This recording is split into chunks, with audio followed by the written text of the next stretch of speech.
नमस्कार दोस्तों, फतेह क्लासेस में आपका स्वागत है। आज हम विदुर नीति भाग 11 का अध्ययन करेंगे। इसके अंतर्गत श्लोक संख्या 61 का अध्ययन करेंगे। इसमें महात्मा विदुर जो है धृतराष्ट्र को उपदेश दे रहे हैं और यहाँ पर अजित इंद्रिय पुरुष के लक्षण बताए गए हैं कि अजित इंद्रियों वाला जो है दुख में भी सुख मान लेता है। इसके विषय में यहाँ पर बताया गया है। अब हम श्लोक संख्या 61 का अध्ययन करेंगे। यहाँ पर अनर्थहम मर्थतः पश्यनर्थम चैव अप्यनर्थतः इंद्रहि राजतहि बलहि सुदुखम मन्यते सुखम। यहाँ पर श्लोक संख्या 61 का अनुवाद देखेंगे हम। यहाँ पर इसके अंतर्गत जो है अनर्थम यानी अनिष्ट या खराबी, अनर्थम का अर्थ होगा अनिष्ट या खराबी, अर्थतः यानी अर्थ के रूप में, पश्यन यानी समझकर, अर्थ च और अर्थ को, एवं यानी ही, अपि यानी भी, अनर्थतः अनर्थ के रूप में, इंद्र ही राजत ही यानी इंद्रियों के द्वारा वशीभूत, बल ही यानी बाल के लिए आया है, मूर्ख व्यक्ति, सुदुखम यानी महान दुख को भी, मन्यते यानी मानता है, सुखम यानी सुख। यहाँ पर इसका अन्वय इस प्रकार से होगा, इंद्र ही अर्जितः बालः अनर्थम अर्थतः पश्यन् अर्थ च एव अनर्थतः पश्यन् सुदुखम अपि सुखम मन्यते। यहाँ पर इसका अनुवाद इस प्रकार से होगा, इंद्रियां वश में न होने के कारण अर्थ को अनर्थ व अनर्थ को अर्थ समझकर अज्ञानी पुरुष बहुत बड़े दुख में भी सुख, बहुत बड़े दुख को भी सुख मान बैठता है। इस संसार में प्रत्येक प्राणी जो है सुख चाहता है और सुख का अर्थ यहाँ पर प्रसन्नता से लिया गया है। यह मन की वह उत्तम अनुभूति है जिसके द्वारा अनुभवकर्ता को विशेष संतोष की प्राप्ति होती है। तो चंचल इंद्रिय वाला पुरुष जो है अनिष्ट को भी इष्ट समझ बैठ जाता है और वह दुख में भी सुख की अनुभूति करने लगता है। इस कारण उसे बाल या अज्ञानी कहा गया है। अब हम श्लोक संख्या 62 का अध्ययन करेंगे। यह 62 के अंतर्गत दो पुरुषार्थों के विषयों में चर्चा की गई है। यहाँ कहा गया है कि धर्म और अर्थ का परित्याग करने वाला और इंद्रियों का दास, इनके पास जो है धन आदि कुछ नहीं रहता। इसके विषय में यहाँ बताया गया है। तो अब हम इसका अनुवाद करेंगे।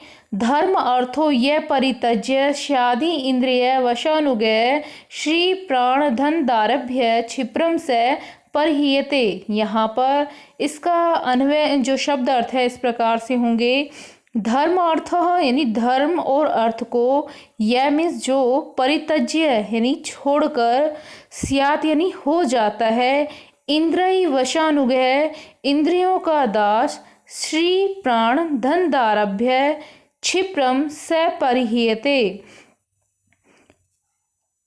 इंद्रियों का दास हो जाता है। श्री यानी राजलक्ष्मी, प्राण धन और स्त्री से, क्षिप्रम यानी शीघ्र ही, स मीन्स वह, परिहित यानी रहित हो जाता है। यहाँ पर इसका अन्वय इस प्रकार से होगा, यह धर्म अर्थो परित्यज्य इंद्रिय वशानुगय स्यात् स क्षिप्रम श्री प्राण धन दारभ्य परिहीयते। यहाँ पर इसका अनुवाद इस प्रकार से होगा कि जो धर्म और अर्थ का परित्याग करके इंद्रियों के वश में हो जाता है वह शीघ्र ही ऐश्वर्य, प्राण, धन और स्त्री से हाथ धो बैठता है। यहाँ पर धर्म और अर्थ मनुष्य के पुरुषार्थ हैं। वैसे मनुष्य के 4 पुरुषार्थ बताए गए हैं, धर्म, अर्थ, काम, मोक्ष। यहाँ पर धर्म और अर्थ की बात की गई है कि जो धर्म और अर्थ का परित्याग करके इंद्रियों के वश में हो जाता है वह शीघ्र ही, वह मनुष्य शीघ्र ही ऐश्वर्य, प्राण, धन और स्त्री आदि से हाथ धो बैठता है। अब हम श्लोक संख्या 63 का अध्ययन करेंगे। श्लोक संख्या 63 देखिए, अर्थानाम अनीश्वरो यस्यादि इंद्रियाणाम अनीश्वरः इंद्रियाणाम मनेश्वरया देवश्रेयात भ्रंश्यते ही सह। यहाँ पर इसके शब्द अर्थ इस प्रकार से होंगे।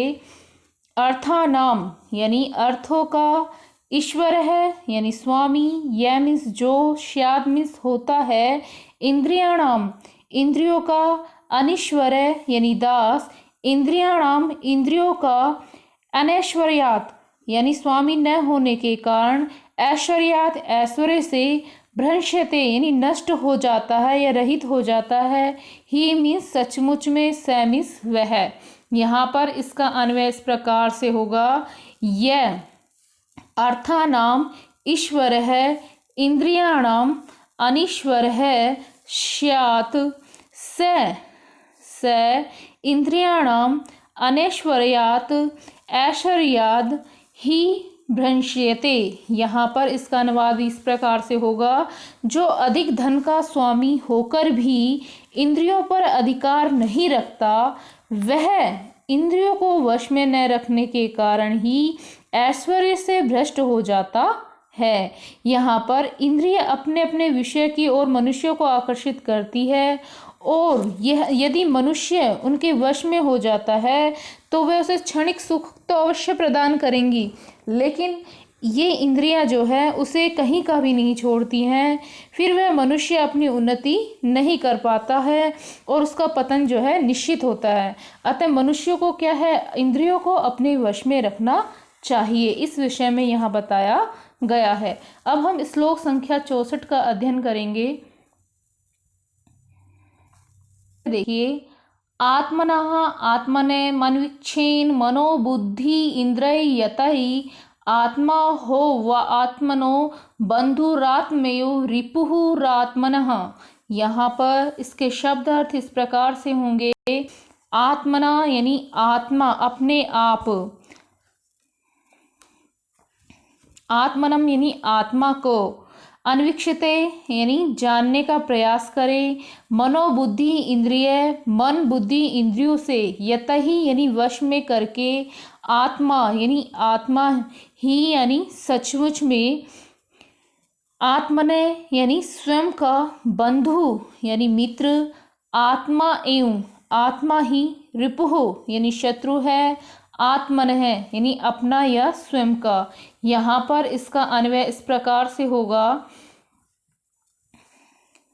यतहि यतहि आत्म मनोबुद्धि इंद्रिय आत्मना आत्मनम अन्वीक्षते ही आत्मा एवं आत्मनः बंधु आत्मा एवं आत्मने रिपु।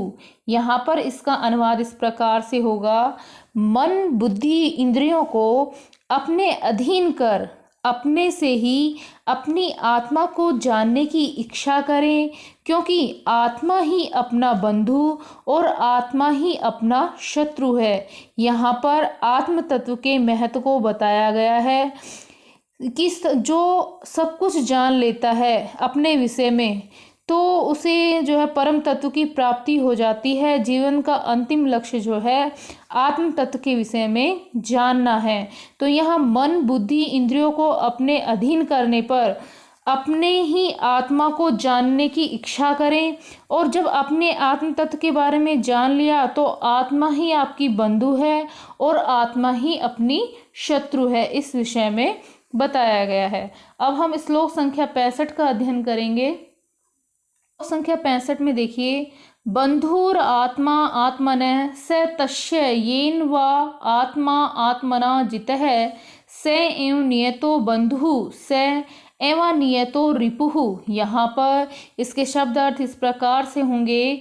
बंधु यानी मित्र, आत्मा यानी आत्मा, आत्मने यानी आत्मा का, तस्य यानी उसकी, येन यानी जिसके द्वारा, एव यानी ही, आत्मा यानी आत्मा, आत्मना यानी अपने द्वारा, जितः यानी वश में कर लिया है, स एवं वही, नियत है यानी वशीभूत, बंधु यानी मित्र है, स एवं वही, अनियत अनियंत्रित रिपुः यानी शत्रु है। यहाँ पर इसका अन्वय इस प्रकार से होगा, येन येन येन आत्मना एवं आत्मना जितः तस्य आत्मा आत्मने बंधु स एव नियतः सने बंधु स एव अनियत सने रिपु। यहाँ पर इसका अनुवाद इस प्रकार होगा कि जिसने स्वयं अपनी आत्मा को जीत लिया उसकी आत्मा ही उसका बंधु है और वही आत्मा वशीभूत होने पर मित्र है और अनियंत्रित होने पर शत्रु है। इस प्रकार से आज हमारे यहाँ श्लोकों का अध्ययन यहीं समाप्त होता है। धन्यवाद दोस्तों।